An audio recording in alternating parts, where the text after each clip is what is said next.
ઉપલેટા શહેરમાં 3 વ્યક્તિને electric current લાગતા એકનું મોત નીપજ્યું। મળતી માહિતી મુજબ ઉપલેટા રઘુવીર બંગલાની પાછળ ગાધાના પારા પાસે રહેતા મુકેશભાઈ પોલાભાઈ કંડોરિયા તેમના પરિવાર સાથે રહે છે।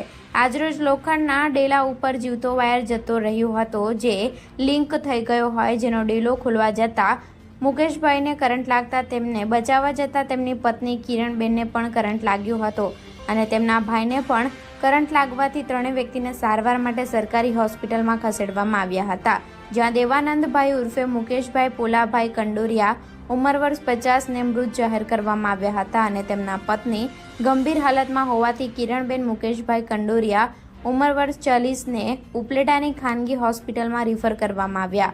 ઘટનાને પગલે આહિર સમાજમાં શોકનો માહોલ સર્જાયો છે। Reporter Raju Chauhan, Gujarat crime news, Rajkot.